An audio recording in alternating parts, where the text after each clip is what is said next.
Date question of the week. What happens when an appraisal comes in too low? Let's go into it right now. Let's check this out. All right, let me get into it so it's a little bit wider. Okay, so this guy's freaking out.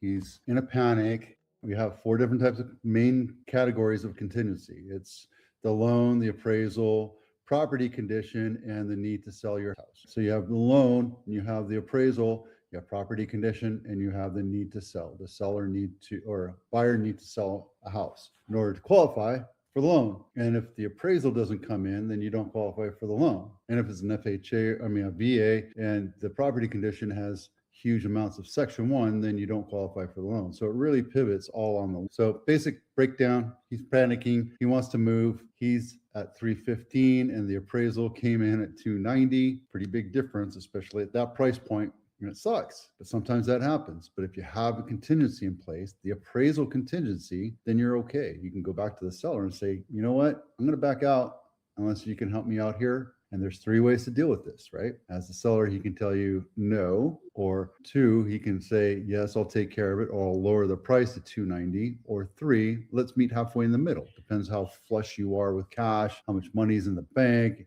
if that can even be possible. If you don't have that delta, the difference, which is $25,000 difference, there's no way you can close. So you don't have the ability to close. And if you're under contingencies, appraisal loan, then you're okay. You have nothing really to worry about, and you won't be out anything worse than the cost of the appraisal. And at 315, you're probably paying $400 or $500 for an appraisal. What should you do? The question really pivots on, are contingencies in place? If the contingency is not in place, you better go call your parents, or your big borrow and steal, maybe sell your car, or maybe that boat that you've loved, enjoyed, and get into that house. That's really the bottom line, is that if you are set up and you have the contingencies in place, like a good realtor would do to put you in the right place to make sure you're safe and protected, then yes. Now, look, if this is a hot market and it's 2021 where prices were going for 20-30% over list price, and you had to throw out all contingencies, it's a conversation I would have with my buyers and say, this is exactly what's going to happen. If these are your three choices, right? The seller can say yes, the seller can say no, or you can meet halfway in between. And it would probably behoove you to be ready to pay the difference, that $25,000 difference in this. Sometimes it's $100,000 difference, sometimes, right? That's why we do comps. We do a CMA for you as the buyer to make sure that we're online.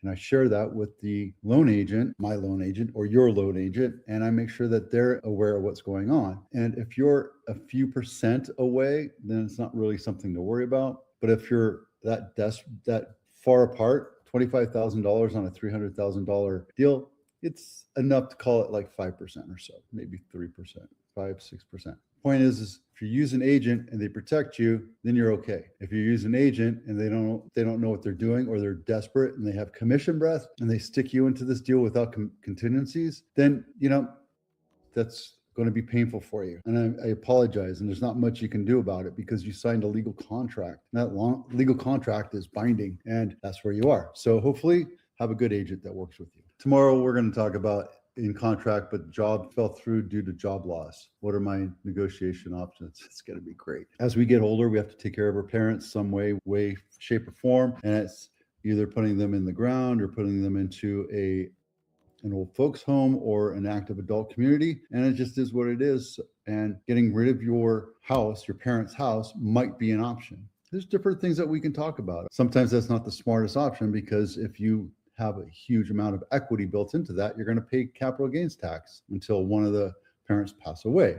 There's a lot of different rules and regulations, and I'll put you in touch with the right people to make sure that probate or estate, or if your parents are just going into an adult community, what to do with that property, because it's a huge amount of money, and I'd hate for you to just throw it away or give it to taxes. So give me a call. Okay, getting calls on it right now. $1.5 million, 3-bedroom, 4-bath. This could be converted into a 4-bedroom, and you can also convert this into a living area. Not that I suggest you do, but somebody came up to me and said, how can we do this? And I'm like, oh, you could probably try this. You can make this into a bedroom right here if you wanted to. Make it a 5-bedroom, because most people don't need that, right? Don't need to have 2 living rooms. It's a large house, 1,557 square feet, and it's nice. And I love the way this thing's set up. So you have your Matterport here. You have your 2D floor plan right here. And then you have the dollhouse. And then you can also set this up so that we get rid of all the furniture. Watch this. I think it works. Look at that. Magic. Anyway, there you go. That way, if you want to, you can actually take a look at this room and see what it looks like if it was just empty. So this is the same room as this. It's just opposite. So they took out the furniture, and I had a friend of mine take out the furniture and stage it so you can kind of look and see what it looked like in different angles. Kind of fun to have. Anywho, there you go. That's that for that. So you look at that. That's that same room as this right here. This one's emptied out, and then this is it staged up with virtual staging. Kind of fun to have. Nice.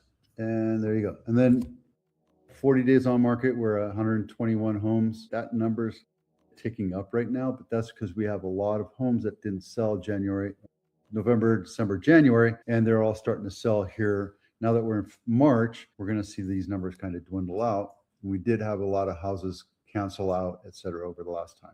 90 days on market is the red, and that one's actually trickling down. And bank-owned properties in the Bay Area is staying pretty much the same, and same with all over California. And then here in Santa Clara County, remember we tell you all the time you have to be about 2,000 to be a balanced market. We're at 1,000 right now. That number's ticking up, but I don't know if we're going to get to 2,000 this year. Last year we got to barely 1,500. We really need to get up to 2,000 to make it a balanced market. What a balanced market is it's not favoring the buyer or the seller. Some areas it is a buyer's market. You have to look at the zip code or the neighborhood and see what it looks like. But if the house has been on market for